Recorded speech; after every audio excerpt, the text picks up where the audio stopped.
Tyler Benning, the batter for the Culpeper Cavaliers here in the top of the sixth inning. Noah Burnham at second base in a game where Culpeper leads 10-0. Danny Peruke, the arm for your Covington Lumberjacks. He has Tyler Benning in a 1-2 count. Benning has struck out 3 times today. Here's the 1-2. Swing and a miss. First strikeout of the ball game for Benning. And the first of the afternoon for Danny Peruke. Ryan Mannion now bats for Culpeper. Mannion today is 0 for 1 with a walk and hit by pitch.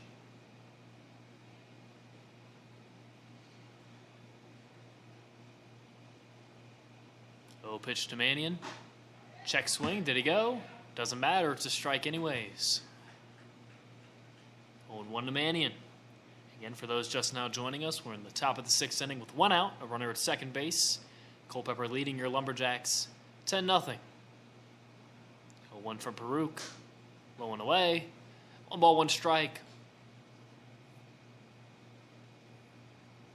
Culpeper today has found a plentiful amount of ways to get on base and are well on their way to reversing what was a 6-game losing streak.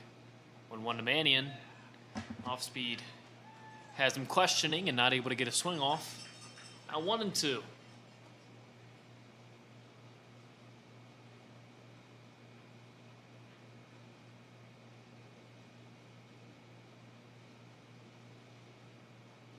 Pitch to Mannion. Grounded out to the shortstop Castillo, coming in, plays it with the glove. Throw to first is in time. Out number 2 here in the top of the sixth inning. Noah Burnham moves to third base.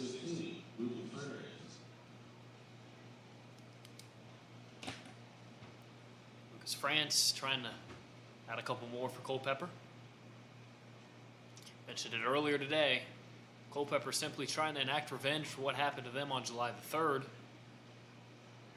Good opportunity for both of the teams heading into the one-day break for the 4th. As this pitch to Franz misses low. And the Lumberjacks walked away unscathed in an 11-1 win. Today it's been the Cavaliers that are thinking about a run rule.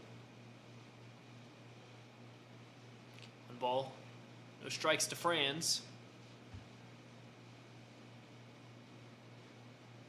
He's going to hit this one hard up the middle, and it's going to get past the diving second baseman Stevens.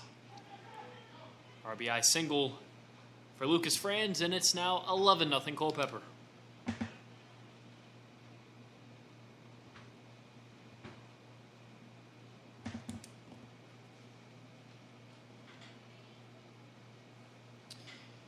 And now, most certainly somebody getting in a bat who I don't know if he swung the bat in a while, and Alexander Crutter.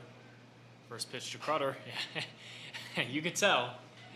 For Marcelo Rodriguez, the swing seemed a little bit more confident.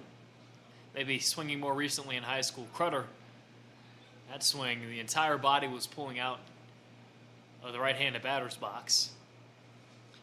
It really makes it go wow to what Rodriguez was able to do today, reaching base all 3 times. A 1 pitch from Peruke, and it's going to be contact from Crutter. Castillo's going to take it to the shortstop side and tag the second base bag. That'll do it for the top of the 6th. Another run for the Cavaliers. They lead 11-0.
Bottom 6 we go. Alexander Crutter still on the mound for Culpeper.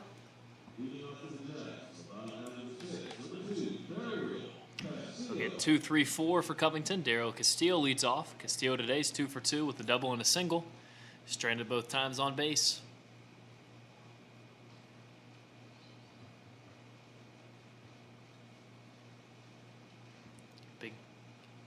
Big opportunity for Culpeper to find their winning ways again, and more importantly, continue to look to secure that 4th place playoff spot.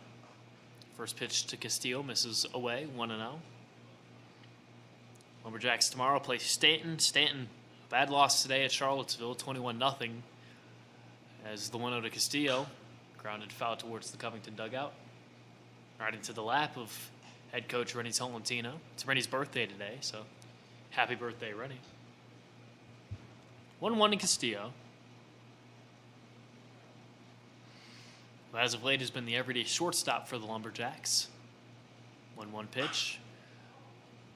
Hitting the right center field, and it'll drop. A lot of air underneath that one, and it just kind of died down where nobody was. Single for Daryl Castillo. He's now 3 for 3 today. But the Lumberjacks back in action tomorrow. A big game against Stanton. Stanton currently in the 2nd place spot in the South. Some speculation on whether or not we'll play tomorrow, but you never know. Rain looking to be a threat. Oh, pitch to Alfonso in for strike 1. Jose's had a tough day today. He's 0 for 2 with 2 strikeouts.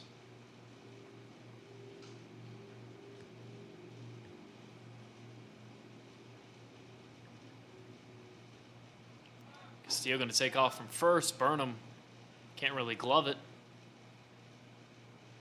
It'll be another stolen base for Daryl Castillo.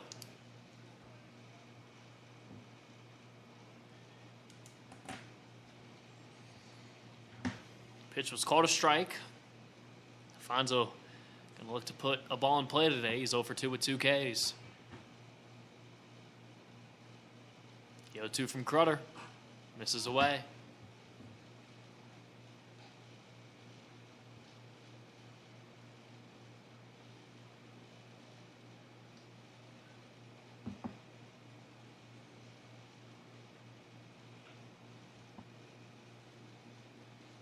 One ball, 2 strikes to Alfonso. The pitch, lined into left field, and this ball's down for extra bases. Daryl Castillo will comfortably glide into home as Jose Alfonso has his 3rd hit and 3rd double of the season.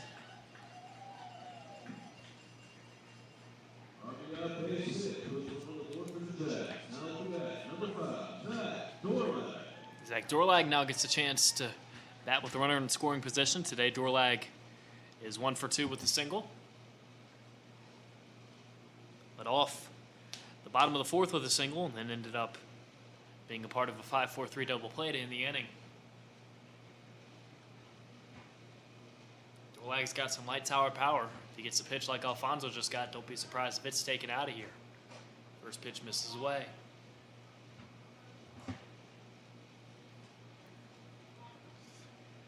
Covington put their first run up on the board. It's 11-1, and it seems like we might be nearing an inning to where we see our first position player on the mound for Covington. 1 ball, no strikes to Dorlag, as that pitch misses low and inside. 2-0, as Mason Reed is currently up and warming. And the Lumberjacks bullpen, Reed is a 3rd baseman. He's played every game at 3rd so far this season for Covington, but with the score being where it's at and not many arms to dispose of, unless this game gets really close, it'll likely be Mason Reed. Pitch misses away to Dorlag. 3-0 now. No outs currently in the bottom of the 6th. There is somebody in Culpeper's bullpen walking around a little bit. See if Dorlag has the 3-0 green light. The pitch. Inside, a 4-pitch walk to Dorlag, and it's 1st and 2nd for the Lumberjacks.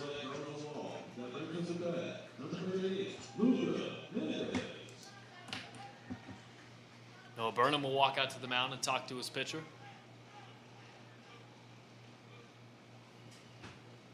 As now the pitching coach for Culpeper is going to go have a chat with Crutter as well. An interesting spot here for Luka Mendez. Today Mendez is 1 for 2 with a single. If this was an inning with 1 or 2 outs, I'd kind of deny the reality that anything could happen, but you never know with no outs. If you just keep finding a way to play station-to-station baseball, you put a team like Culpeper in a difficult spot. Not many arms left for the Cavaliers at this point of the season.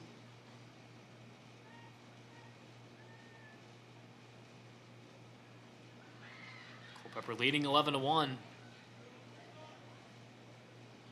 at first and second. Jose Alfonso at second base. Zach Dorlag at first. Lefty-lefty matchup. First pitch from Crutter to Mendez. And the dirt away.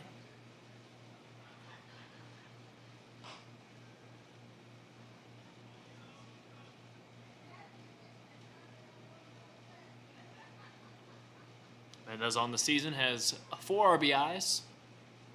Decent speed at second in Jose Alfonso. Decent speed at first in Zach Dorlag. 1-0 to Mendez. Taken for strike 1.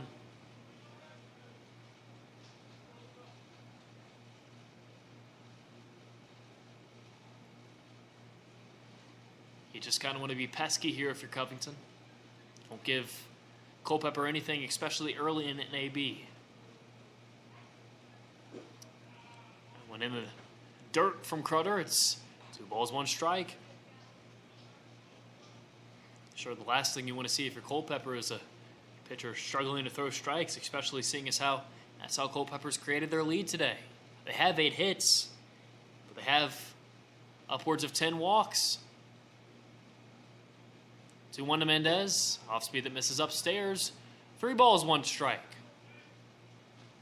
You wonder, now that Covington's broken the seal off the scoreboard, if this inning could possibly snowball into something.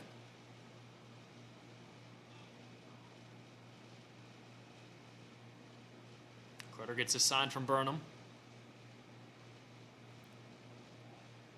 Alfonso will lead off a second base. Dorlag lead off a first. The 3-1 misses away, and it's bases loaded for Covington.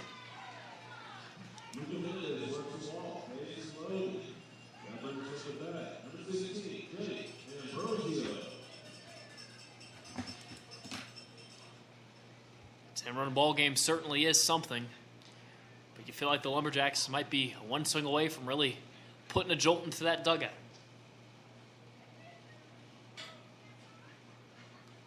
Ambrosio steps into the batter's box. His last time up was a 5-4-3 double play. Let's see if he can elevate something here.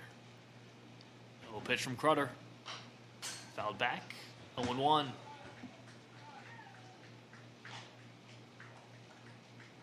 Like the aggressiveness there from Ambrosio. After a 5-pitch walk, you assume that Crutter's going to be in the zone, and he was there. It's more about taking the pitches that are way off the plate. 0-1 from Crutter. High in the air in the center field. Franz in on it. Alfonso's going to tag at third base. This is going to be a close play. The throw is in time. And it's a double play.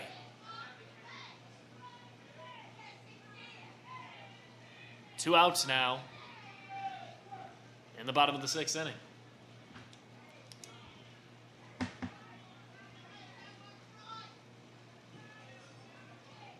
Some fans challenging the umpire, saying that the catcher was blocking the base path, but you can do that on a throw from the outfield. Runner does not have the easy access path there. So now Jonathan Vasquez the last chance to try to put an extra run across.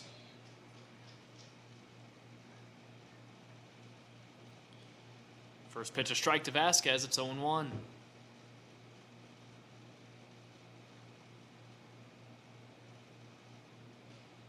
The 0-1. Lifted into center field again. Coming in is Franz. It's going to drop down. Speeding around third base is Dorlag. The throw this time is going to get away from the catcher Burnham. Luka Mendez is going to move to third as Jonathan Vasquez moves to second. It's a single with an error attached to it, and it's 11-2 Culpeper.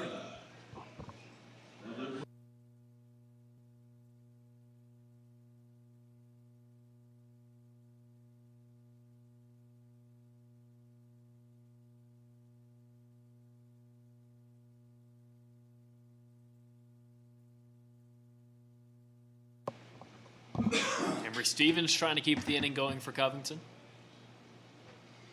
Already pushed this game away from run rule territory with a 2-run inning. Stevens takes the first pitch ball. And now you wonder, I mentioned Mason Ream warming up in the bullpen for Covington. He's no longer out there, but he's at the top step of the dugout. Even with the Lumberjacks putting a couple of runs up on the board, you wonder if it's going to be Mason Reed's inning.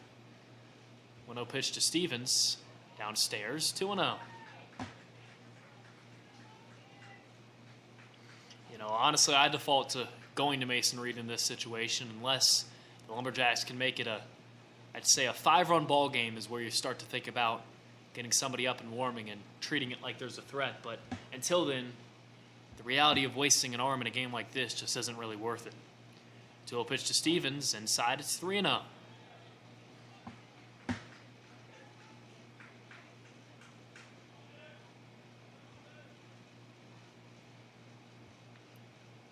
Add on to the fact that this is a game for 4th place. Lumberjacks are going to have 2 chances against Culpeper next week with a doubleheader away. 3-0 to Stevens in their first strike. So when you think about the fact that those games are coming up, you don't want to show Culpeper the arms you have. You want to kind of keep those guys away from the seeing eye of Culpeper and have something new for them. 3-1 pitch to Stevens. Back, it's a full count.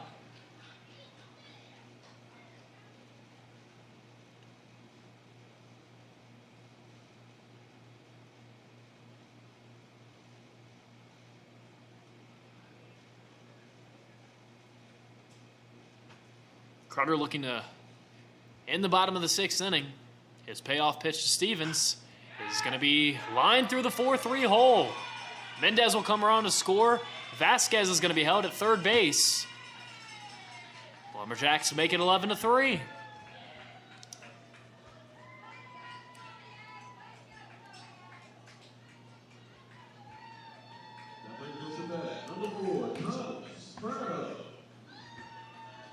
Seems for now it's going to continue to be Crowder having to labor out there. Still, no real movement in the Culpeper bullpen. Thomas Fratto the batter now. Fratto today is 0 for 2.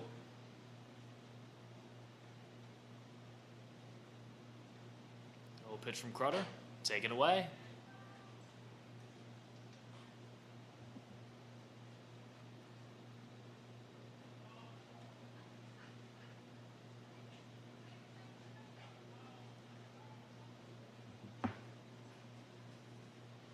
The 1-0 to Fratto. Taken for strike 1. Feel like when this inning started, it was still sunny out. Lost the sunlight here as now the lights of the stadium are the only thing that's bright. 1-1 pitch to Fratto. Swing and a miss. It's 1-2.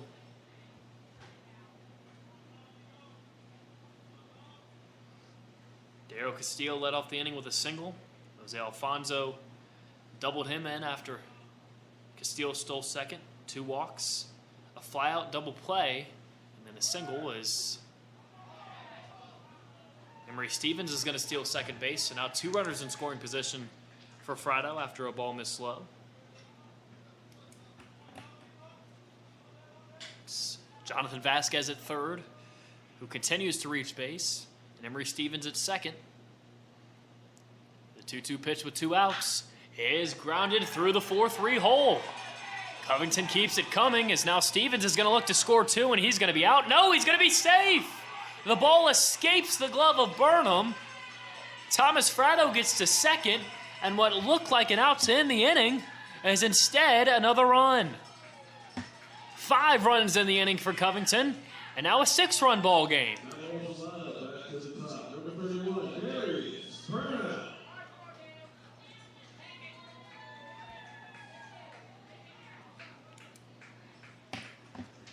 Looks like that might do it for Crowder as some of the Culpeper players are coming to the mound. No motion from the dugout yet, and what's the decision going to be? Nobody's in the bullpen, and it's really just a Player discussion on the mound. I mentioned this earlier, and this is the part of the game that makes it really interesting. Culpeper might literally be down to their last arm in Crutter. And that's why there's a talk going on with Crutter. He came into this inning with the idea of, hey, we could play a 7-inning ball game today, and instead, well, Culpeper's going to need an impressive top of the 7th to make it a true run rule, as now Covington has put up 5 in the bottom of the 6th. Thomas Fratto, a 2 RBI single. He's at second base. Little pitch to Darius Brown, a swing and a miss. And it's funny, one of the outs this inning is the double play that got Jose Alfonso cut down to the plate. Some of the fans were complaining about the catcher being in the base path. Well, that time it ended up biting Culpeper as Stevens, colliding with the glove of Burnham, had the ball knocked away. 0-1 to Brown. Foul tipped into Burnham. It's 0-2. And honestly, we're thankful that everybody was able to come up and away from that play being okay. Stevens did seem to be in a bit of pain, but he's walking around. And for Burnham, well, if Burnham got hurt, Culpeper might genuinely have a threat of having to forfeit, because I don't know if they have any available catchers besides Burnham. Lucas Franz is listed as a catcher on the roster. He's playing center field today. But a big pitch here for Crutter. If he gets a strikeout, it'll silence this Covington crowd. He has Brown 0-2. Here's the pitch. Taken upstairs. This has been a long, laboring inning for Crutter. Started off low intensity, and now with a 6-run lead, you feel like all the pressure is on the man on the mound. Past 50 pitches in his outing. The 1-2 to Brown is going to hit Darius. Fratto's going to have to go back to second base as he thought it was a wild pitch, but the Lumberjacks continue to find a way to get on base.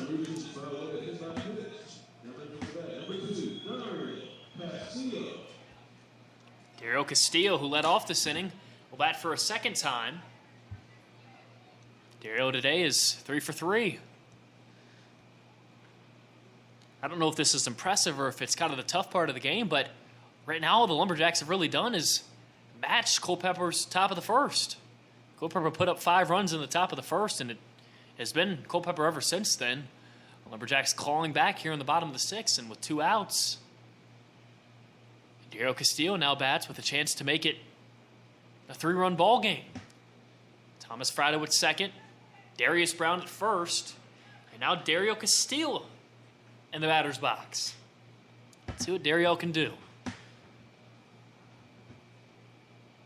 Pitch from Crutter upstairs. In this inning, in fact, the entire outing for Alexander Crutter has been contact. No strikeouts. No strikeouts. 1-0 pitch to Castillo. Lifted into left field. Coming in is Simpson. And he makes the play. Not after the Lumberjacks put up 5 in the bottom of the 6th inning. Danny Peruk will be back out on the mound for the Lumberjacks. No appearance for Mason Reed. Head to the top of the 7th inning. Culpeper 11, Covington 5.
Top of the 7th, Culpeper 11, Covington 5. As Brooks Simpson will lead off against Danny Peruke. A wild bottom of the 6th inning. Saw the Covington Lumberjacks resurrect. When the bottom of the 6th began, the Lumberjacks were 6 outs away from the ballgame being over. They were in run rule territory. Hit 5 runs against Culpeper, and now you get 3 outs and look to go right back out there and do it again. First pitch to Simpson from Peruke, misses away. Peruke today has gone 2 innings of 1 run, 1 strikeout, 1 walk baseball, as there is now an arm up and warming for Culpeper. 1-0 pitch to Simpson. Going to be slapped to the third baseman, Jose Alfonso, who has to take a step to his right. It's a line out and a quick start to the top of the 7th. I guess the question for Culpeper is do you think you have enough with your 6-run lead? You don't want to throw a position player, I imagine, but they only have 4 more arms available, and they still have games to be played. Joey Rogers steps into the batter's box. Rogers today 0 for 1 with 2 hit by pitches and a walk. Takes 1 downstairs.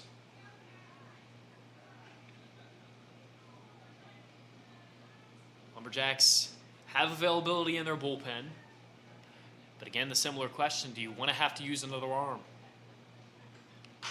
1-0 from Rogers, grounded to the shortstop Castillo. A difficult play in the hole and an incredible play at that. Dario Castillo arranging to his right. He ended up all the way in foul territory after the throw, but it's 2 outs here in the top of the 7th inning. What a play.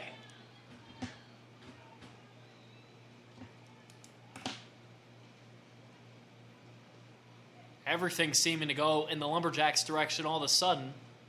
Braden Weaver, the last chance to put up some runs here in the top of the 7th for Culpeper. First pitch for Peruke is lined into left field, and this one's going to be down for extra bases.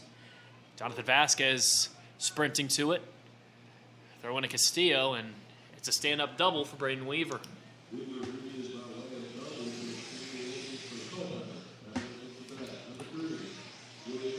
And with everything that's happened today, unsurprisingly, there's a player on a cycle watch now. Braden Weaver needs a triple for the cycle. To bring up Wilyer Casana. Casana 1 for 4. One of 2 batters in the lineup for Culpeper who has not walked. Low pitch from Peruke. In the dirt, blocked well by Ambrosio. Ball 1.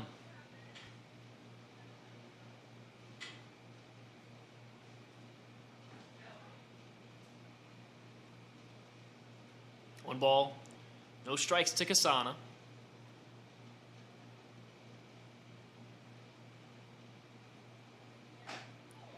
Fastball misses away.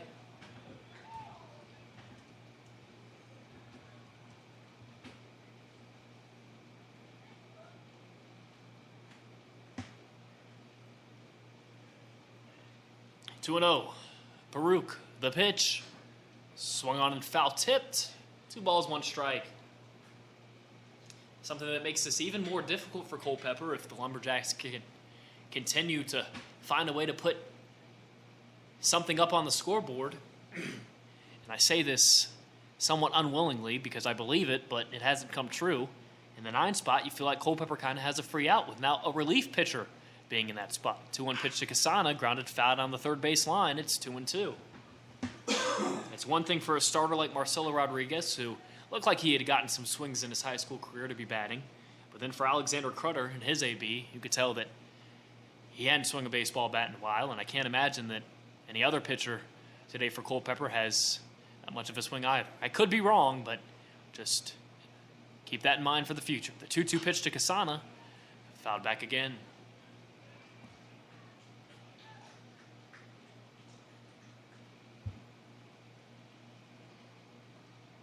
Culpeper, you feel like you need insurance now. As now Carlos Manzueta is up and warming for the Lumberjacks. I imagine he will be the guy to go to if the Lumberjacks can make this a ball game. 2-2 pitch to Casana. Hits shallow center field. Coming in is Darius Brown. He'll watch it drop down. And for some reason, Darius really didn't make an effort to throw the ball home. Braden Weaver was maybe a step past the third base bag when that ball dropped, and Brown just kind of walked the ball in. That's an RBI single for Casana, and now it's 12-5 Culpeper.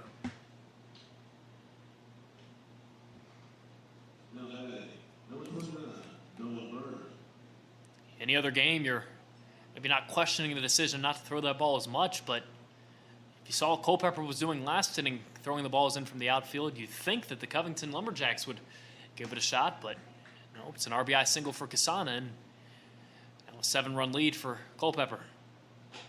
Noah Burnham in the batter's box. He takes the first pitch strike.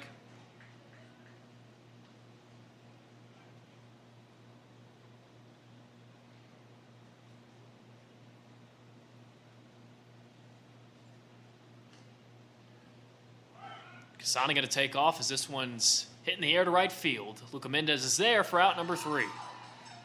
1 run to put up for Culpeper, but is it enough? Head to the bottom of the 7th inning. Culpeper leads by 7. It's Culpeper 12, Covington 5.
Braden Moneke is the new arm for Culpeper. Moneke tasked with conserving the Cavaliers' 7-run lead, which seems like an easy task until you look at the stats. Moneke this season, in 1 appearance, did not get an out. He gave up a hit, 3 runs, 1 of them earned, with 2 walks in there as well. He gets 3-4-5 Jose Alfonso to lead off for the Lumberjacks. Alfonso really got things going last inning with his RBI double, and after that, it was 4 more. Low pitch to Alfonso, grounded foul down the third base line. And again, This is the conversation point for Culpeper. They have Monike out there, and they're eyeing to ride him for the rest of the game. I don't know if there's any more available options for Culpeper. We were questioning if they'd go to an arm after Crutter. They do here with Monike. When Alfonso misses inside, it's 1-1.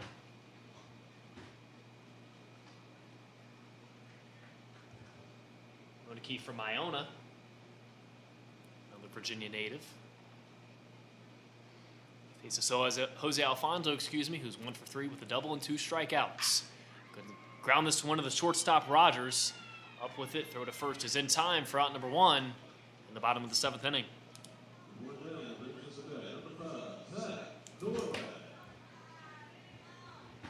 And as much as you like looking at the infinite ERA of Monike, 1 that's gone away, and 2, it's the 2 walks that stood out for Monike to no outs. If Monake's sticking around the strike zone, it might be tough for the Lumberjacks. It's pretty simple to get runs on the board when you're walking around the bases. It's kind of tough to put 7 on the board by swinging the bat. That one misses inside the door lag. And I'm not doubting the hitting ability of the Lumberjacks. It's just eventually you're going to have some swings like that from Alfonso, a hard hit but right to somebody. 1 ball, no strikes to door lag. The pitch from Monike, swing and a miss. Go like today's 1 for 2 with a walk.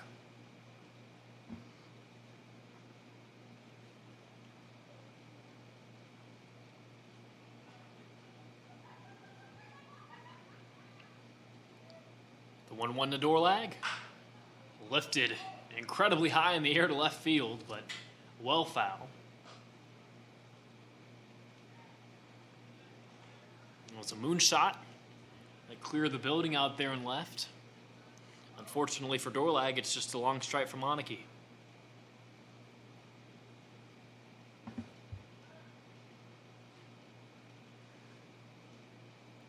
One-two pitch. Monike looking for his first strikeout of the season. He won't get it. Maybe not yet, as it's another hard-hit foul ball for Dorlag.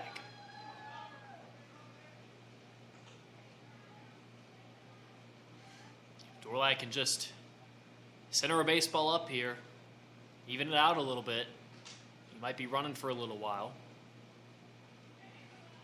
Outfield has him shifted slightly towards left. 1-2 pitch, swing and a miss. Second out of the inning here in the bottom of the 7th.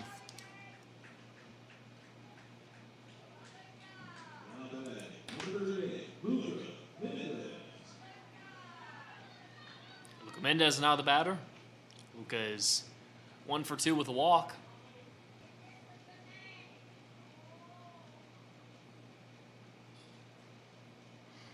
Monike looks to make it a 1-2-3 inning. The 0-0. Misses away. 1 ball, no strikes.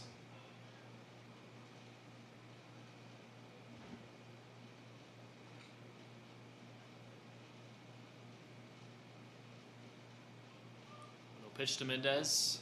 Again low and away. 2-0.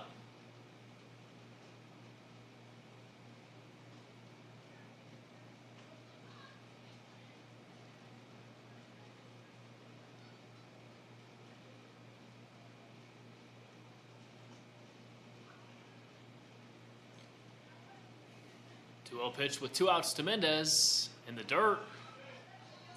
3 balls, no strikes.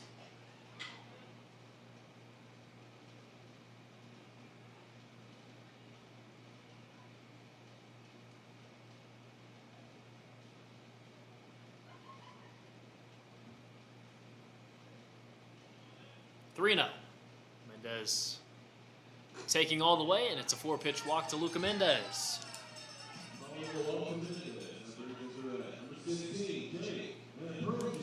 Jake Ambrosio steps into the batter's box. Ambrosio for 3 on the day. Looking to turn the tides of what's been a tough week for him.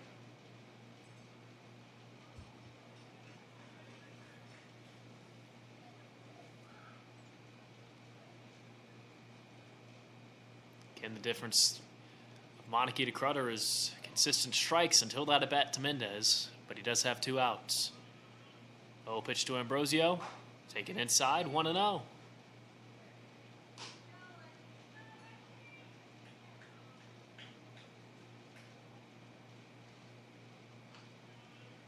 5 straight balls for Monarchy.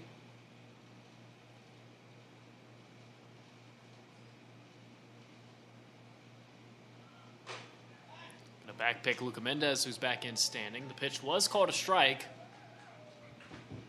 1-1 the count.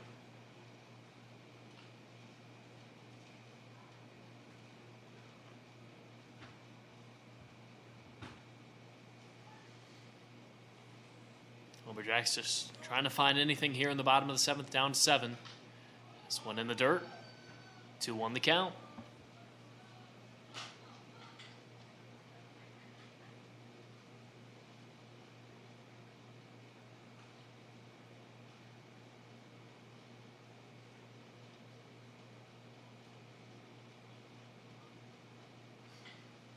Big AB here for Jake Ambrosio.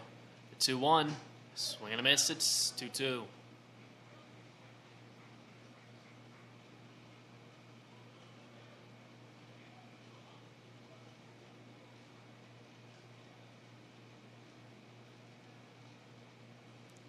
Monarchy looking to make it a scoreless bottom of the 7th. The 2-2 lined into left field. Foul ball. That one was flirting with the left field line. Had a bit extra hook to it. Another hard hit foul ball. Not for Monarchy.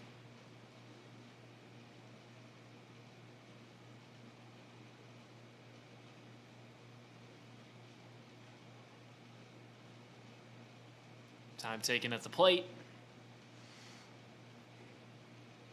And now we're ready. Jack's looking to make it back-to-back innings with a run and continue to claw into the Culpeper lead. Here's the 2-2. Upstairs, full count.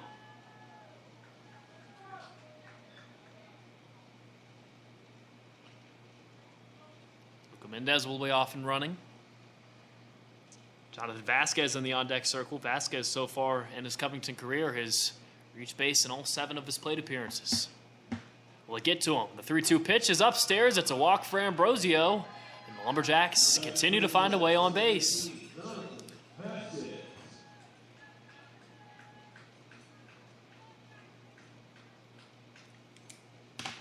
Vasquez is doing right now is pretty impressive. Steps into the batter's box after a game against Front Royal that saw him go 2 walks, 2 hit by pitches. Today he has a walk and 2 singles. Monarchy hasn't allowed a hit so far, but he does have 2 walks on his ledger. The 0 pitch to Vasquez. Taken for strike 1.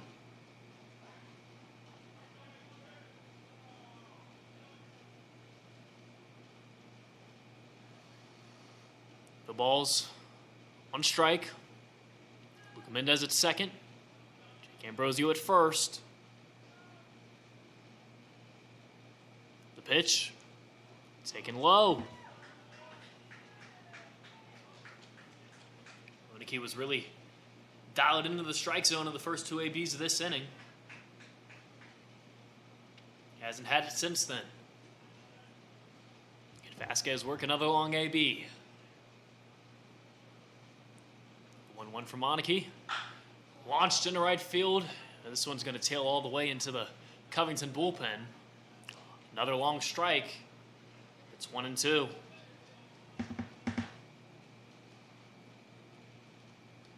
He hasn't produced too much swing and miss in this inning, but he's had the batters way out in front.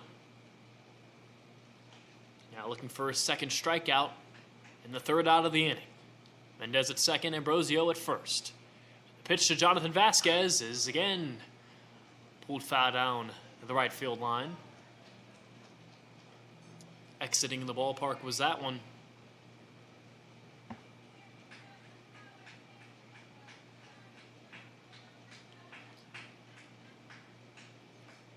Here comes the 3rd 1-2 pitch of the AB. From the stretch. Back in Mendez first. Here it comes. Upstairs, it's 2-2.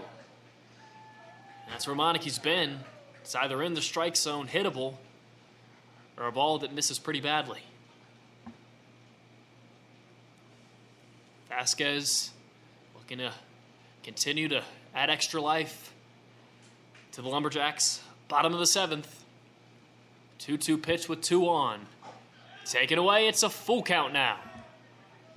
That was the first close miss of the inning for Monarchy, and it was close, but not close enough. That one was about a ball off the plate. So now Mendez at second will be moving, Ambrosio at first as well.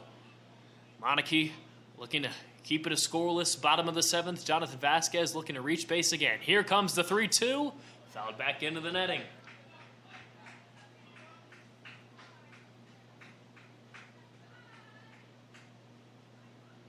Last inning, it was a similar story.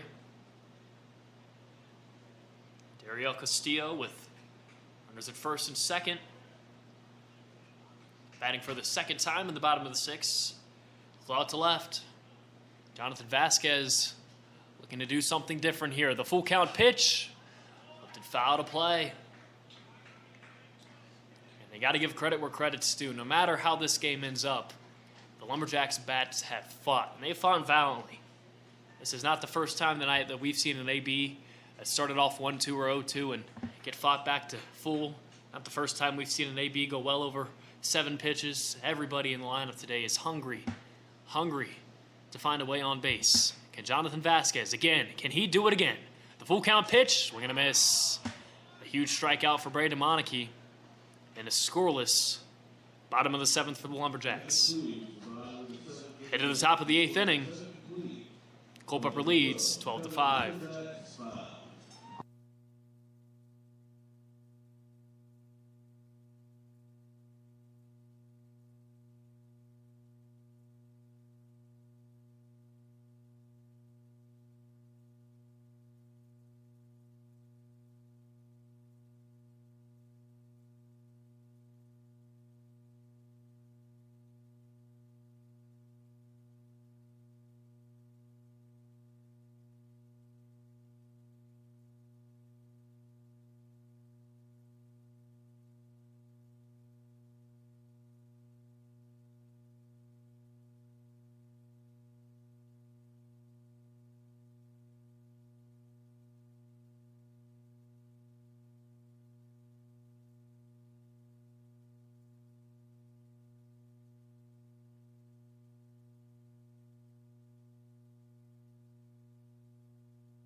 Carlos Manzueta is the arm for the top of the eighth inning. He gets Tyler Bennett, Ryan Mannion, and Lucas Franz.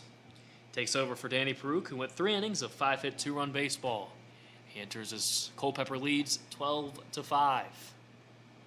Tyler Bennett in the batter's box is 0 for 4 with 4 Ks. First pitch from Manzueta, a swing and a miss. A lot of velocity there from Carlos. That's what Carlos does when he's in the strike zone. He's pretty much unhittable. First pitch strike to Bennett. The 0-2, the 0-1, excuse me. Now it's 0-2. Another swing and a miss. What has made Carlos more effective is the fact that it's not only the fastball, but he's added a slider too. Against Front Royal. It was 6 up, 6 down on Thursday. 0-2 pitch. Bennett makes contact. Fouls this one down the third base side. Jose Alfonso giving chase. It'll get out of play. Look down the third base line, another arm warming for Culpeper, so it seems that they're going to dig deep into their bullpen as well.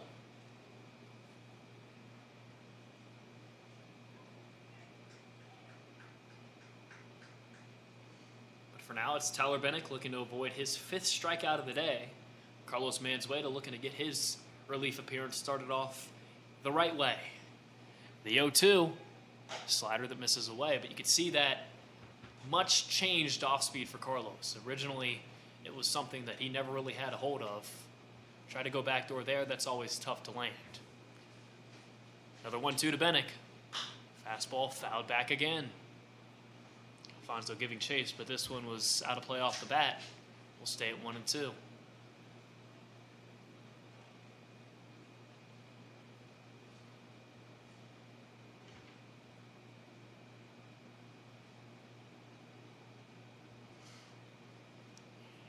comes another 1-2 offering. The pitch upstairs. Pushing Bennick off the plate a little bit there.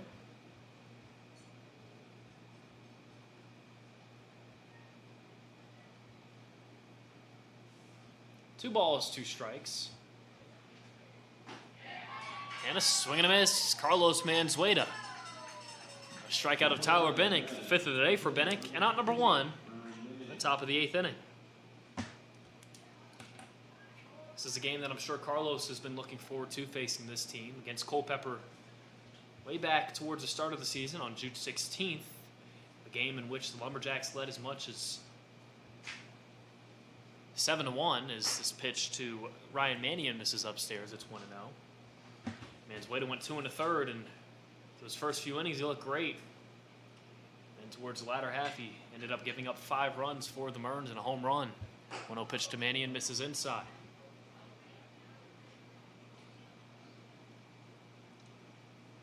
Carlos has been looking to improve ever since that start, and he has been. 2-0 the count to Mannion.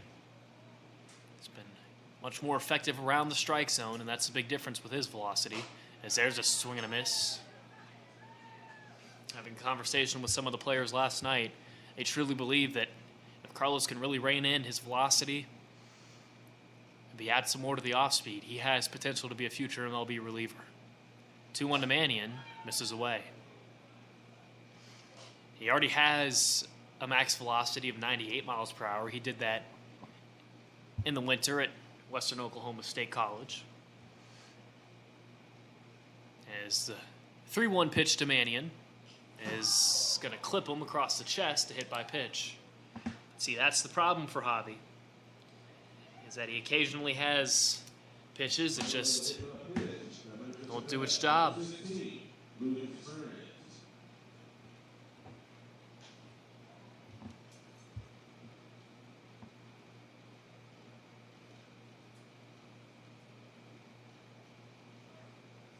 So Lucas Franz now the batter.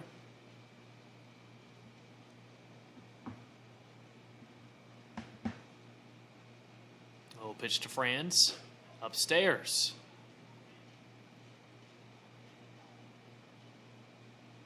Now Coach Tolentino going to go talk to Carlos Manzueta. Just going to try to get it back in the strike zone. Seems to be missing a little bit upwards. And, for Carlos, again, finding the strike zone is kind of all it really takes. The velocity, he's probably sitting around 92 to 94, maybe some 95s in there. And that's just the velocity. He's 6'5". He has the most ginormous hands you'll ever see. So if he gets the opportunity to talk to some coaches that can really hone in his off-speed stuff, really take their time with him, that'll be another part of his game, because he has the ability to do it. And then it's going to be the perceived velocity. The 1-0 is a slider that misses away, because it's 6'5" from the mound. From his height, when you add his wingspan, it's got to be around a 6'10" on the release. So a pitch to Franz is a fastball that misses upstairs. 3 balls, no strikes. Manzueta. It gets pretty simple. 3 strikes. 3-0 pitch to Franz. Swing and a miss. 3-0 green light was on there for Franz. And, well, that goes to show you what Manzueta has. You know you're getting a fastball. You're swinging for the fastball. And you know we're close to the fastball when it's in the strike zone. 3-1. And no. Apparently it missed inside. Walk to Lucas Franz, and it's now runners at first, at second. And it's going to be the pitcher, Braden Monike. And, boy, this has got to be an interesting spot for Braden Monike.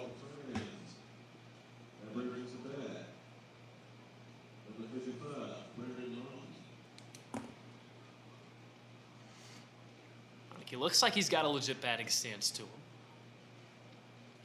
He's going to show bunt here, and Zueda yanks it low and away. And now for Carlos, you really got to ignore that barrel in the strike zone. Throw it to the bat of Monike. Get the free out with one out in the inning. That one's going to be in the dirt.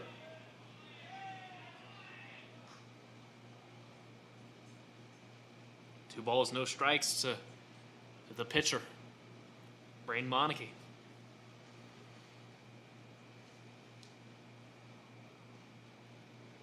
2-0. Off the end of the bat, foul. 2-1. If that doesn't go to show you how hard the velocity is, then I don't know what is. So fast that Monike, trying to extend his barrel out there to get the bunt down, didn't even have time to do that. Nipped off the end of his bat. 2 balls, 1 strike.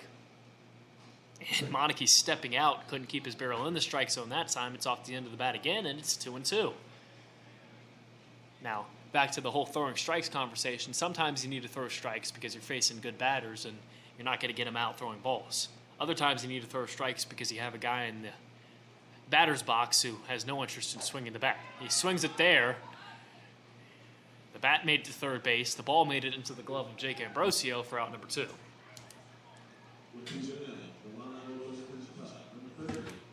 Second strikeout of the inning for Manzueta. 2 outs now with runners at first and second. And back to the leadoff man, Brooks Simpson, who steps in for his 6th at bat of the day.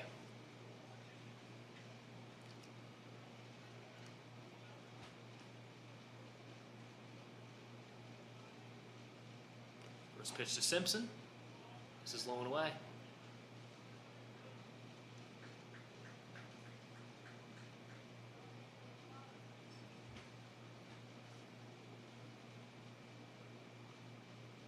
Here's the 1-0. Low and away again.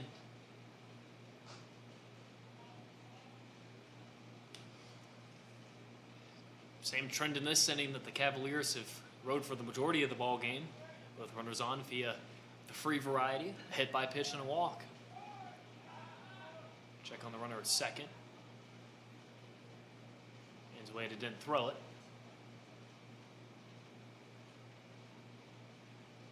Count stays 2-0.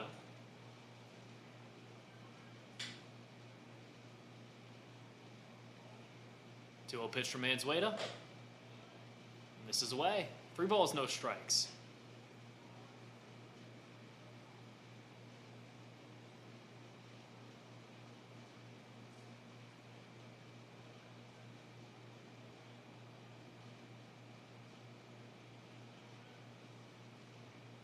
The 3-0 pitch. In for a strike.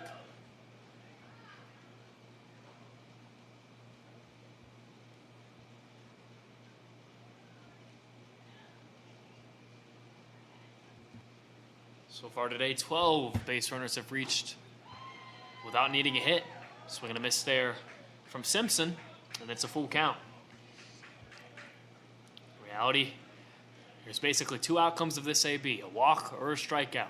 Nobody able to really make contact off of Manzueta. Here's the full count pitch. That one's going to be fouled out of play down the third base line.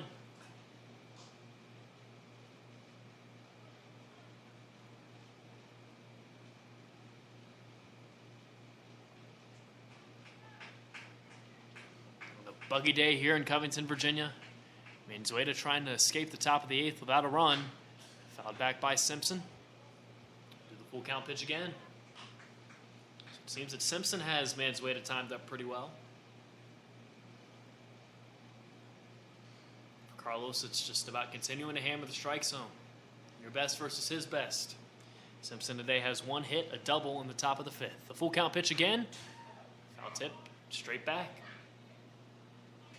I haven't seen Culpeper have a lot of ABs like this. It's been Covington on the losing end of today's ball game that has really produced long ABs.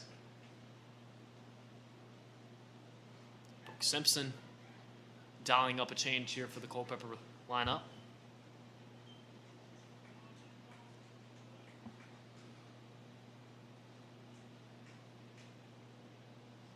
Here's the full count pitch from Manzueta. Hitting the left field, tailing foul.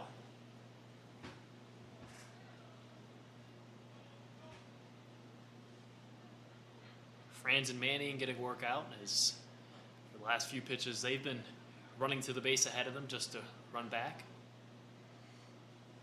Carlos has thrown 2 sliders this inning.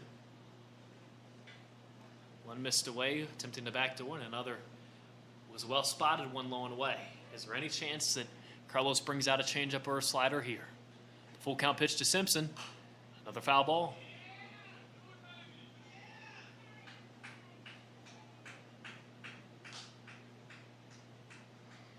Imagine that it's Manzueta to finish this ball game off no matter what.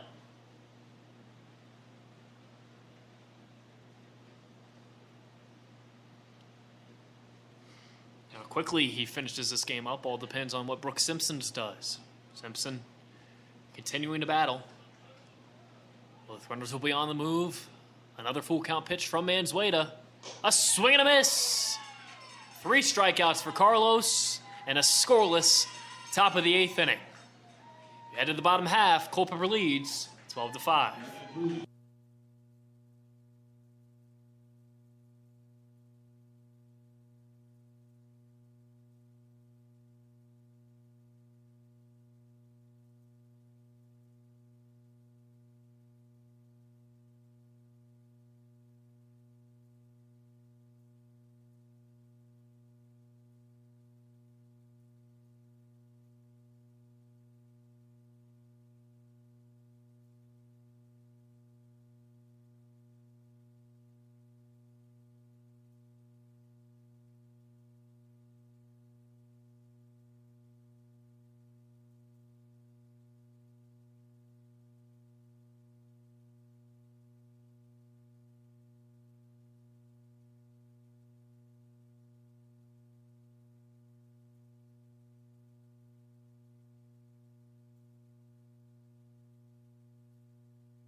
Both teams emptying out their bullpen in today's ball game. Head to the bottom of the 8th, where Culpeper leads 12-5 over your Covington Lumberjacks, and Brady Peck from Patrick Henry Community College is the new arm for Culpeper.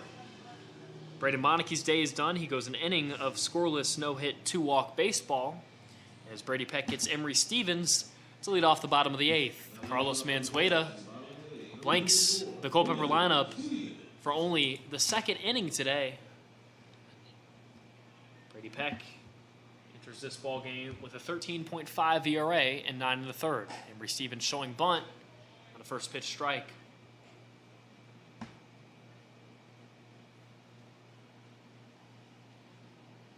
Peck has appeared in 5 games. He started 1. 12 walks to 9 strikeouts. A 1 pitch to Stevens. Away. 1 ball, 1 strike. Nobody up and moving in the Lumberjacks bullpen, so you imagine it's Manzueta or a position player.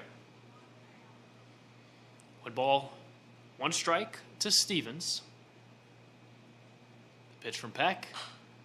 Fouled out of play towards the backstop. It's 1-2.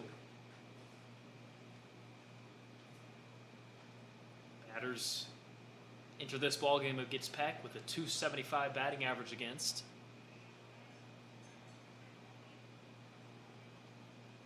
Stevens, an RBI single in the bottom of the sixth.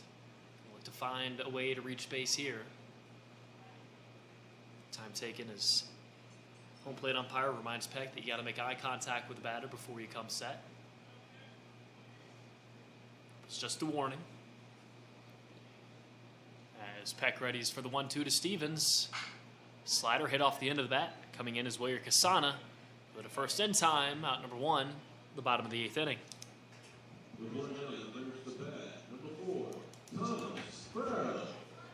Thomas Fratto will bat with an out here in the bottom of the 8th inning. Fratto today is 1 for 3 with a single. Had a single in that elongated bottom of the 6th, which saw the Lumberjacks put up 5 runs. Seemed that the Lumberjacks were really bidding at making this a ball game, but the new Culpeper relievers have silenced the Lumberjacks' bats a little bit. First pitch strike to Fratto.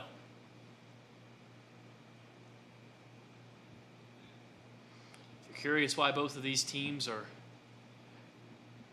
really making sure they have everybody in the ball game today, big chance of rain tomorrow. 0-1 pitch to Fratto.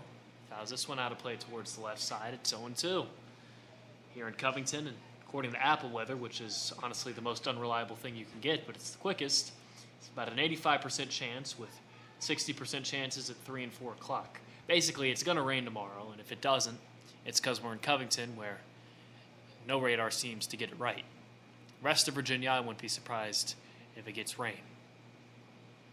0-2 pitch to Fratto. Lined over the first baseman's head. It's another single for Fratto, and the Lumberjacks have a base runner here in the bottom of the 8th inning. Again, Covington's supposed to play Stanton tomorrow, but you wonder if everybody, including Coach Tolentino, has it in the back of their heads that there's a good chance that game doesn't happen. 5 arms used today. You already have a really good reliever in Clinton Wright, probably going to be limited for tomorrow as well, seeing as how he pitched 6 innings against Harrisonburg yesterday, or excuse me, not yesterday, on Thursday, as Darius Brown check swings for a strike. 0-1 here. Today, Darius Brown is 0 for 3 with a hit by pitch. Darius has shown a couple of flashes this season. Looking for another big hit here. As he fouls this one back into the netting, it's 0-2.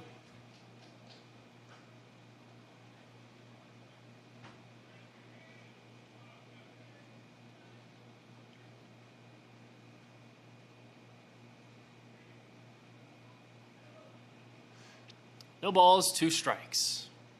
Pegs. 0-2 to Brown. Slider hit high into the air in left field. Ranging to his right is Simpson. He's underneath it for out number 2.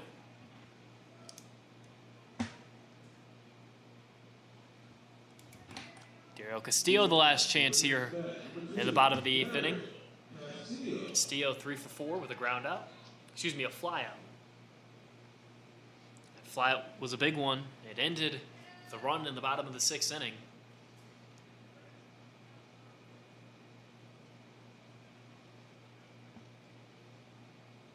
Peck looking to put up another 0 on the scoreboard. First pitch to Castillo, in at the knees for strike 1.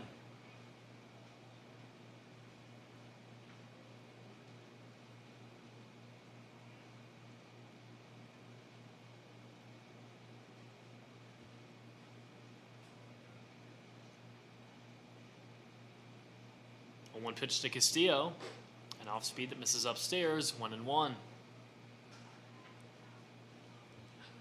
The Lumberjacks can definitely make this a ball game because, again, you question who does Culpeper have left. Keep pushing these guys to their brink, and maybe you look up at the scoreboard and you have yourself a ball game. 1 pitch to Castillo, misses low. This game easily going to be the longest we've had so far this season. 6:30 start time. It is now past 3 hours. 2-1 pitch to Castillo. Going to be lined into the left center field gap. Coming in on it is Simpson. He'll watch it drop. A single for Castillo. And runners at first and second with 2 outs.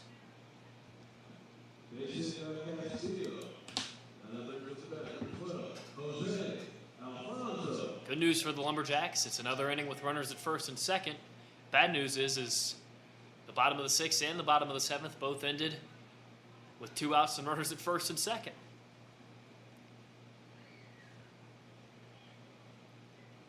Culpeper has been clutch in these 2-out runners in scoring position situations.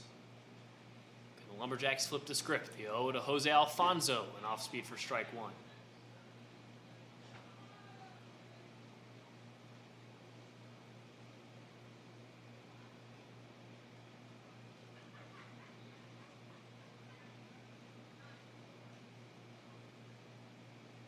The 0-1 from Peck. Another off-speed in for strike 2. Alfonso today is 1 for 4. A double in the bottom of the 6th that scored Dariel Castillo. Double here with 2 outs would likely score him again from first. The 0-2 from Peck. Fastball right down the middle for strike 3. Bottom of the 8th over. Head to the top of the 9th. Culpeper 12, Covington 5.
Carlos Manzueta looking for a quick 3 outs here in the top of the 9th. They get the Lumberjacks bats back up, down 7. Manzueta allowed 2 runners to reach base in the top of the 8th inning. He pitched around those with 3 strikeouts. He gets Joey Rogers to lead off the top of the 9th inning. Rogers today 0 for 2 with 2 hit by pitches and a walk. Pitch from Manzueta, an off speed that misses behind Rogers.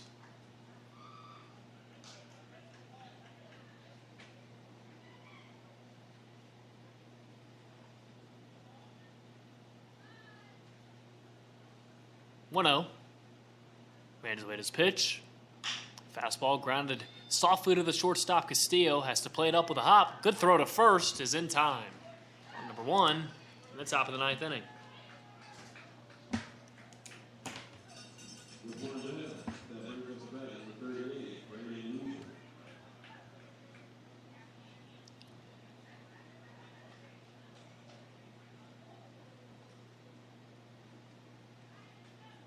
Braden Weaver in the batter's box now. Weaver has been the highlight hitter today for Culpeper. He's a triple away from the cycle. Pitch to Weaver. He won't get it there. It's grounded out to the second baseman, Stevens. Has plenty of time. Quick 2 outs here in the top of the 9th.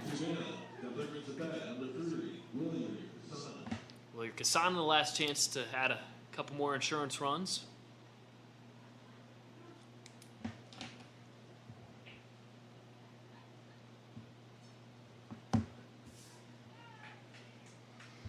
Casana, 2 for 5 today. Old pitch from Manzueta. Maybe a bit of a mix-up there. Is Ambrosio having a conversation with the umpire, and now he's going to have a conversation with Manzueta, who's kind of confused.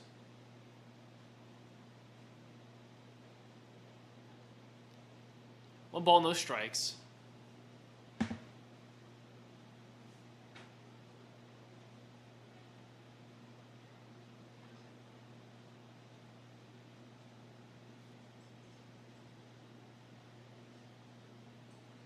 The 1-0. Fastball that gets a swing and a miss. One blown past Casana. Instead, actually, it's going to... No, it is 1-1. Okay. The scoreboard had it as 0-1. I was thinking maybe they called it no pitch, but no. It's 1-1. 1-1 pitch to Casana. Misses downstairs.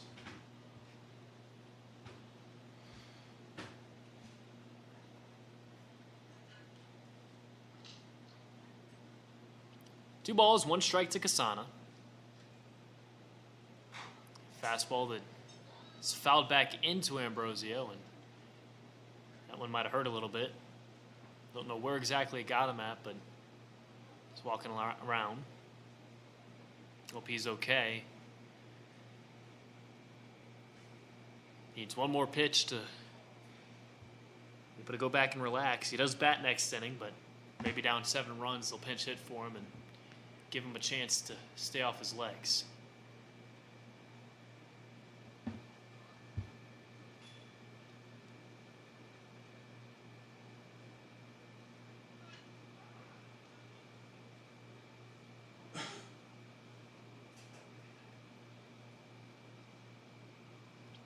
Two balls, 2 strikes to Casana. Manzueta looking for his 4th strikeout of the outing. The pitch. Swinging another foul tip.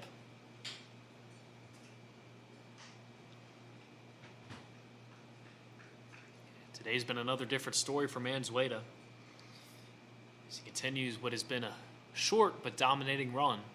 Even when contact's been made against him, it hasn't been hit very hard. The 2-2 pitch to Casana, a slider that's going to be dribbled foul up the third base line. That was a great slider there from Manzueta. Surprised Casana was able to sit back and get a good read on that after all the fastballs.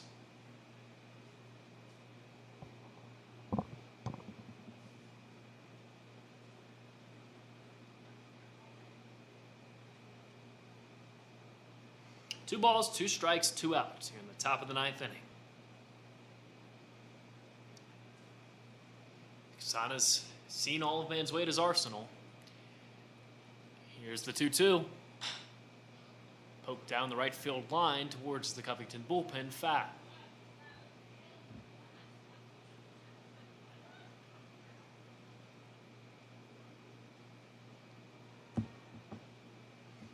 Casana taking some time to readjust himself.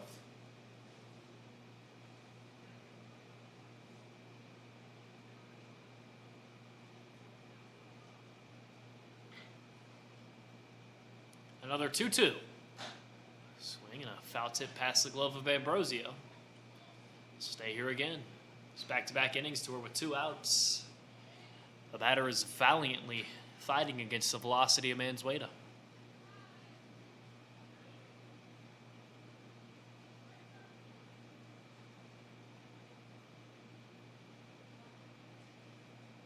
And I've been where Casana is right now. Those glasses probably fogging up a little bit. Has to take his time to make sure he can see. Umpire approving him to go wipe off his glasses as, again, we'll do the 2 ball, 2 strike, 2 out pitch. From the stretch, here it comes. Slider called strike 3. What a pitch from Manzueta. Front doors the slider. A 1-2-3 inning. We head to the bottom of the 9th, where the Lumberjacks need 7.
Zach Dorlag leads off the bottom of the ninth, where the Lumberjacks need 7 runs. The pitch from Peck is lined into left field, and this will drop down for a single.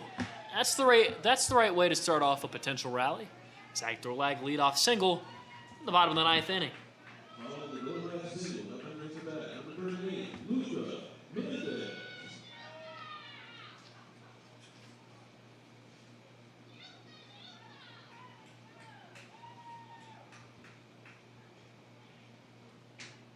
Mendez now bats. Mendez today reached base 3 times as he swings and fouls one back.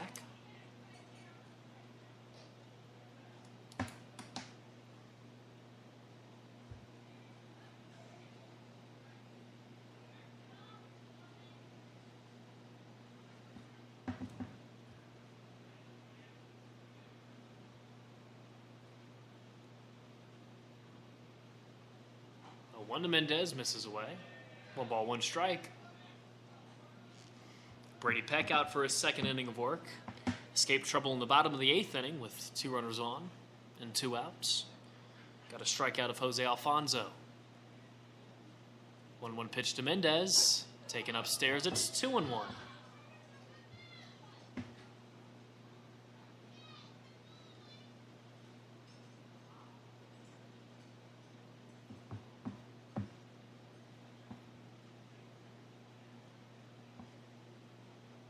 2-1 pitch, taken to the dirt, it's 3-1.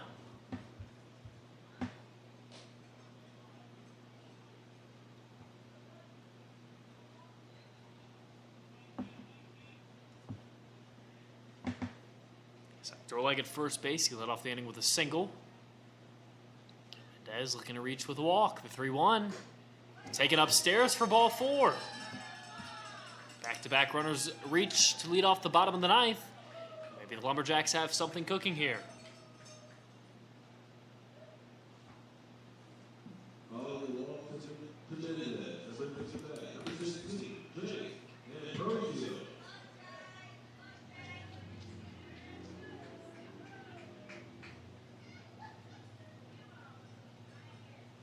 Jake Ambrosio up. Ambrosio today is 0 for 3 with a walk.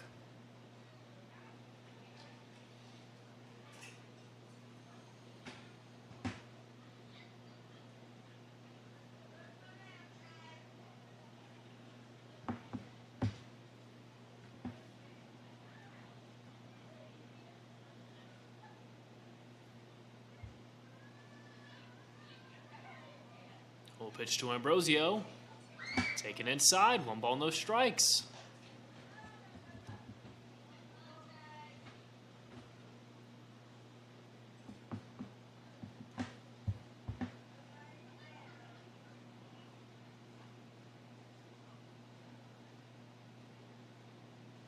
No pitch to Ambrosio. Skips way in front of the plate. Good decision by Dorlag not to try to move up.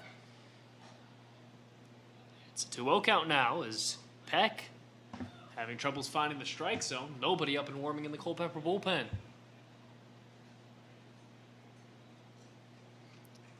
Seen the Lumberjacks blow some late leads themselves, most recently at Charlottesville. One of their only losses of July came when they entered the bottom of the 9th inning with a multiple run lead. Charlottesville ended up coming back in that one. And the Lumberjacks find a bit of that fortune. Toes in for a strike against Ambrosio. Now 1 strike.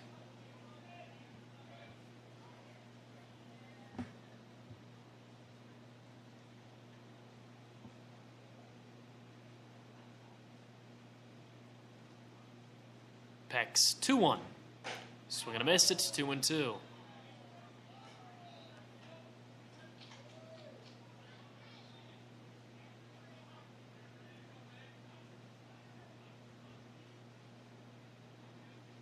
Zach Dorlag at second, Luca Mendez at first. The 2-2 pitch, taken away. Full count now.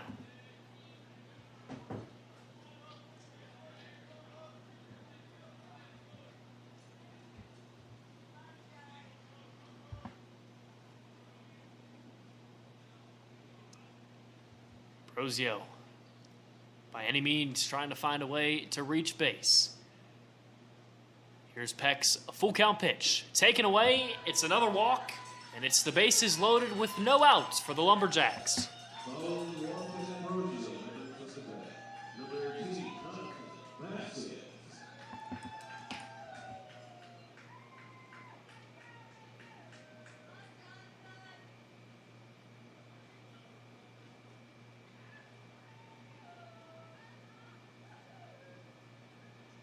Jonathan Vasquez now in the batter's box. Vasquez has only gotten out one time this season. First pitch from Peck, taken away.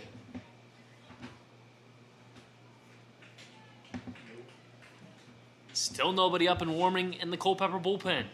And I'm sure that right now, it's a very simple message. Take, take, take. Peck's 1-0. Gonna bounce past the catcher Burnham. Dorlag crosses the plate. Both runners behind him move up a base. It's Culpeper 12, Covington 6 here in the bottom of the 9th inning.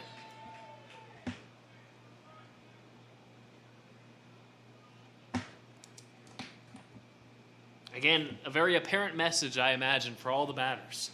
I don't care if it is 50 miles per hour right down the middle. There's no reason that any of these guys should really have an eye on swinging. Back-to-back walks, 2 straight balls to Vasquez. The 2-0 from Peck, taken for a strike. Now you can swing the bat. Open base at first, with no outs here in the bottom of the 9th. Lumberjacks still trail by 6 runs, but if you just keep crawling, maybe you look up and see a chance. 2-1 pitch from Peck.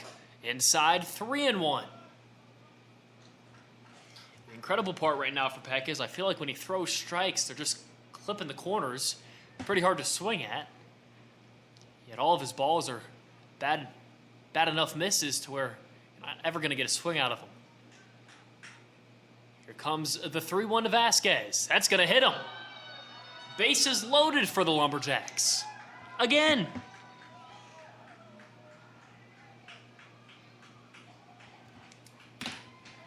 Lumberjacks continuing to try to find a way against a team who doesn't have any other options.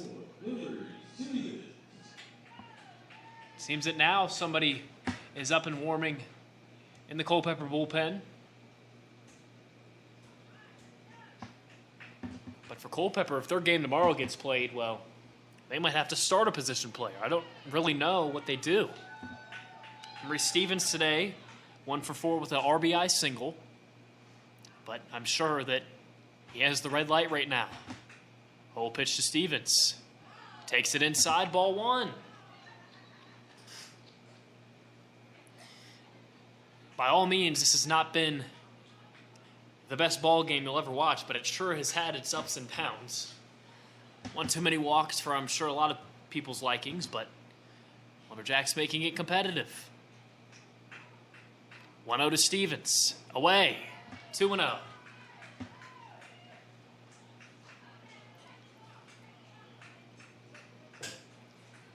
I'm going to take my shot to predict that we'll probably see a walk this AB, and then maybe Culpeper makes a move after this one. But, I mean, man, things are spiraling, out of control here for Culpeper. 2-0 to Stevens after 3 straight walks. The pitch from Peck, and there for strike 1. Catches the outer edge with a fastball. And I'll be honest, this is where it kind of gets maybe somewhat confusing for a batter. Do you think about swinging? Do you see another strike here? Peck allowed a single to lead off the inning. As his 2-1 to Stevens is way away again. And I feel like it'd be difficult for a batter if he came back after that strike before and had something close to the plate. But again, back-to-back at bats, and the 1-strike pitch is just nowhere close. Stevens didn't have to bat an eye at it. So now 3-1 again. The base is loaded. A walk scores a run. The 3-1 from Peck. Swing and a miss from Stevens. Not a bad pitch to swing at. Seemed like it was going to be a strike anyways. And now for Peck, possibly the pitch of the ball game. A full count pitch with the bases loaded in an inning where the Lumberjacks have already scored 1. No outs here in the bottom of the 9th. They trail by 6. You got to keep it going. The full count pitch from Peck is taken low and away. It's 4 straight walks. And now it's a 5-run ball game.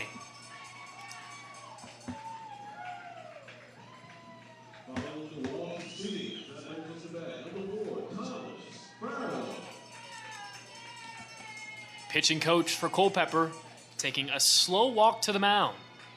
That's not even the pitching coach. That's Crutter. That's Alexander Crutter, who was the second reliever of the ball game for Culpeper. This is just a mystical ball game. I haven't really seen anything like this today. For starters, anybody who might just be joining us, the Cavaliers had a pitcher swing. In fact, all of their pitchers have swinged as they didn't have a DH for today's ball game. So that's mystical effect number 1. It's a ball game that's 12-7, which is a very high-scoring game, and it's probably going to see a few more runs.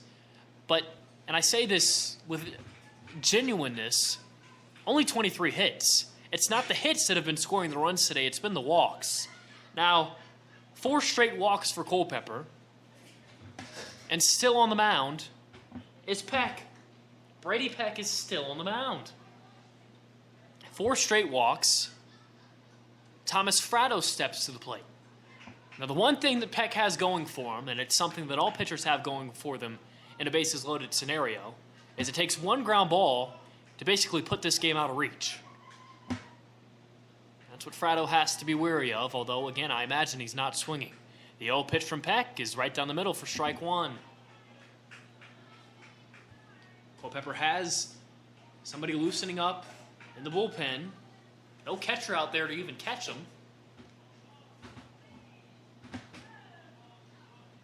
0-1 to Fratto. Peck looking for his second 2-strike at bat. Did it hit Fratto? No, it didn't. He just managed to maneuver out of the way of the ball. Still, fortunately for Fratto, it was inside. It's 1 ball, 1 strike. Ambrosio at third, Vasquez at second, Stevens at first. The 1-1 pitch from Peck. Inside again, it gets away from the catcher. Ambrosio hustling home. He's safe, and it's a 4-run ball game.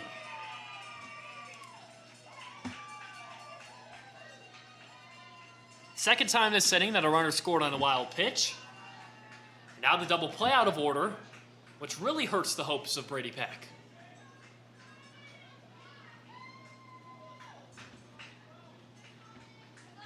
It's incredible to think that the Lumberjacks had a position player warming up only a few innings ago because they thought it was out of reach. 2-1 pitch to Fratto, taken low and inside, 3-1. Mason Reed, in the top of the 6th inning, was throwing for the Lumberjacks. That's an everyday third baseman for Covington, throwing because it's kind of seemed that we head into the top of the 7th, be down by 10 runs. 5 runs were put up in the bottom of the 6th. None since then. Now we're in the bottom of the 9th. 3 more have been added with runners at second and third and no outs. 3-1 pitch to Fratto in the dirt. And just like that, the tying run is stepping into the batter's box for the Lumberjacks.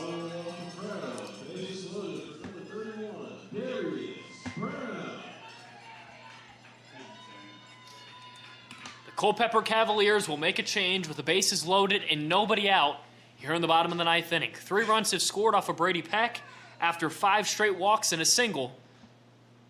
Darius Brown will hit against the new arm of the Cavaliers. We'll stay right here.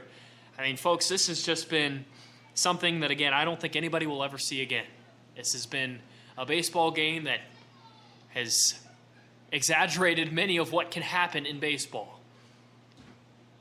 We'll wait to see who the new arm for Culpeper is. It seems to be 37. 37 is going to be Richie Preston. That is a legit pitcher for Culpeper. I imagine they didn't want to use Preston, maybe save him for a starter for tomorrow, maybe a reliever for tomorrow. As his first pitch goes to the backstop, Richie Preston, 6'5" from Salem. He's from West Middlesex, Pennsylvania, and he's had a good season In 12 innings this season, he's gone 3.75 on the ERA. He's made 7 appearances. He has 2 saves, so this is their closer. And he enters in a spot where the Lumberjacks still have to do a lot of work. Yes, the tying run is now in the batter's box, but I mentioned it with Peck on the mound. 1 ground ball produced by the arm of Richie Preston, and the Lumberjacks could see all their hopes disappear. To continue to talk about Richie Preston, in his 12 innings of work, he's given up 13 hits. He's walked 6 batters. He's struck out 13. 2 hit by pitches as well. 5 doubles. But all in all, he's managed to limit the runs. Interestingly enough, in his 12 innings, 5 earned runs, 10 runs in total. This is not a great defensive Culpeper team.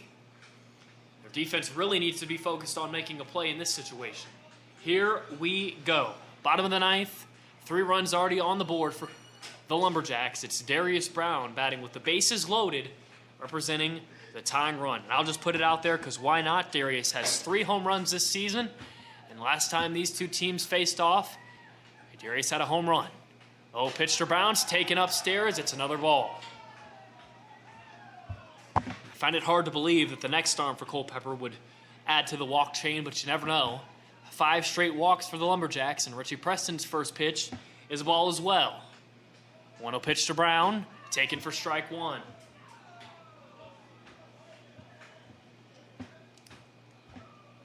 One ball, 1 strike to Darius.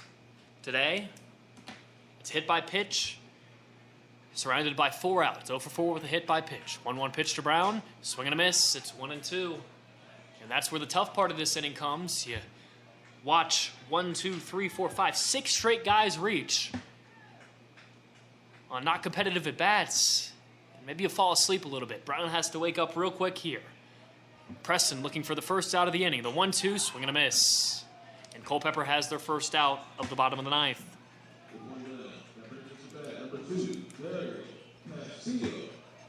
Brady Peck responsible for all 3 runners on base. Allowed 3 runs this inning. He had 4 walks today, a strikeout, and 3 hits. Dario Castillo now steps in the batter's box today. Castillo, 4 for 5. His 1 out is a fly out to left. For Preston, a double play ends this ball game. The 0-0, grounded down the first base line. It is right to the first baseman, Bennick. His throw to the shortstop is in time. The return throw is offline. The first baseman, Bennick, has to get away from him. Castillo moves up to second. Frado's out at second base. The throw from the shortstop, Joey Rogers, his 10th error of the season. And just like that, it's a 2-run ball game. Unbelievable.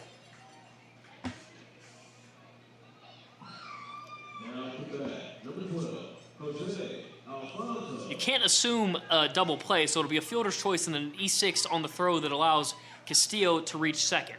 Frado's out on the throw to second base. And then 2 runs score. Richie Preston, it's high leverage, but I wonder if it's more comfortable or less comfortable for him. He entered with the bases loaded, no outs. He allowed 2 of the inherited runners to score. Those both go to Peck. He needs 1 more out to end this ball game. It's Jose Alfonso who takes a first pitch fastball for strike 1.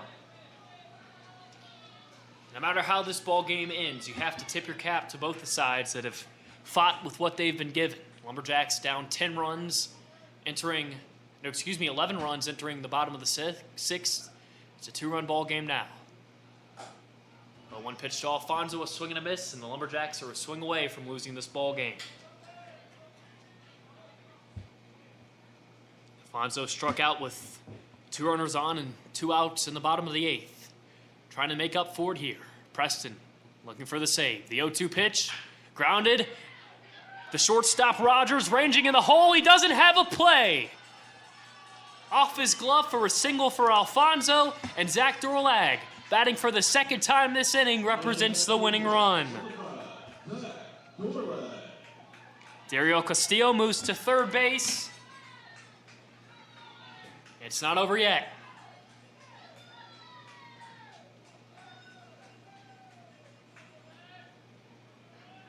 Open base at second. Tying run at first. Winning run in the batter's box. Zach Dorlag today. Dorlag 2 for 4 with a walk. First pitch from Preston, taken away, ball 1. 12-10 the score.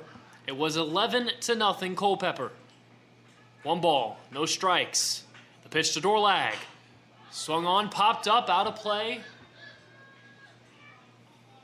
A big first strike for Preston.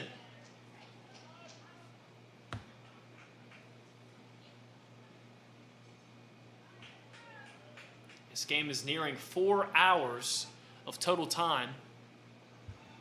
Dorlag readies for the 1-1 from Preston. An off speed that drops in for strike 2. And for the second time this inning, Culpeper a strike away from a win. Zach Dorlag readies. Here's the 1-2. Grounded foul down the third base line.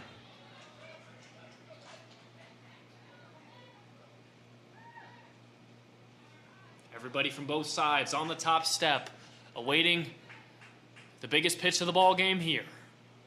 Preston comes set. His 2-strike pitch, an off speed that misses low. 2 balls, 2 strikes. Dorlag a comfortable take on that off speed. You wonder if Preston thinks about throwing his third of the at-bat. Dorlag seems to be pretty timed up on the fastball. Here's the 2-2. Off speed upstairs. It's a full count. The tying run at first will be on the move.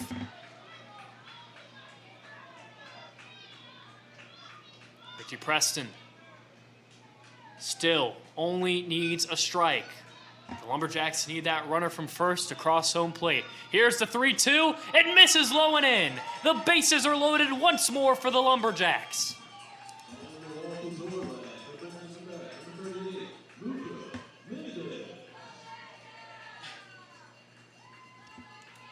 Luca Mendez now steps in the batter's box as Peter Crespo is going to pinch run for Zach Dorlag. Crespo represents the winning run. Luca Mendez steps in the batter's box. Mendez today is 1 for 2 with 3 walks. Mendez on the season, 3 doubles, 4 RBIs. He scored twice today, but it's not about the run in the batter's box. It's about the run at second and the run at first. The 0-0 from Preston, taken inside, ball 1. The fact that we have even reached this point is incredible. Now the Lumberjacks are a swing away. 1-0 the count. Preston's pitch. Taken way inside again. It's 2-0. It's crazy. Luca Mendez sometimes just has this effect on pitchers. With his 3 walks today, he's walked 13 times. He's also been hit 5 times. His on-base percentage might be above 500 after this ball game. Preston missing way inside with back-to-back pitches. The 2-0. Taken upstairs, 3 balls, no strikes. A ball here, a bases loaded walk, and a 1-run ball game, all on the line. Preston in back-to-back ABs was a strike away. The 3-0 pitch to Mendez misses upstairs, ball 4. It is a 1-run ball game.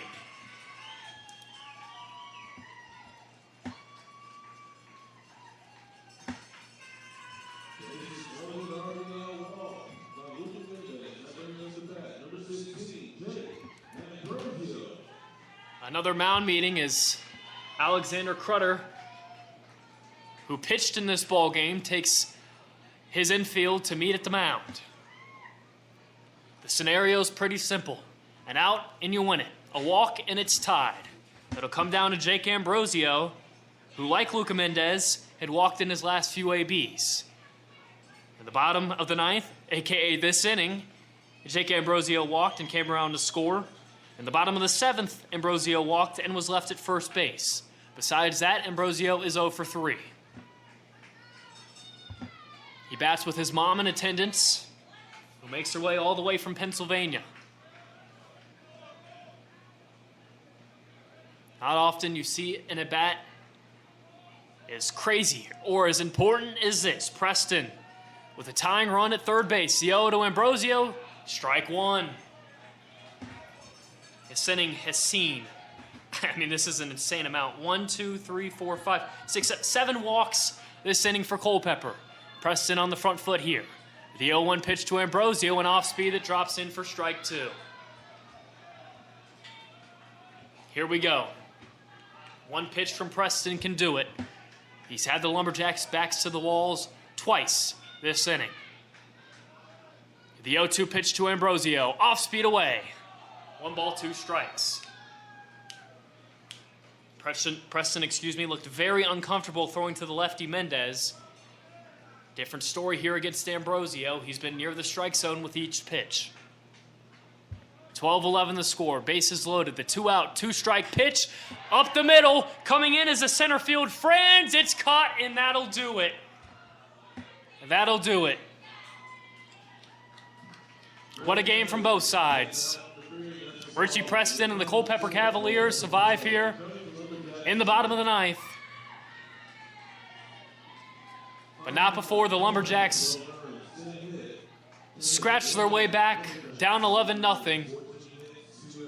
The final, Culpeper 12, Covington 11. Lumberjacks are back home tomorrow against Stanton. For now, that's all from Casey Field. Culpeper 12, Covington 11.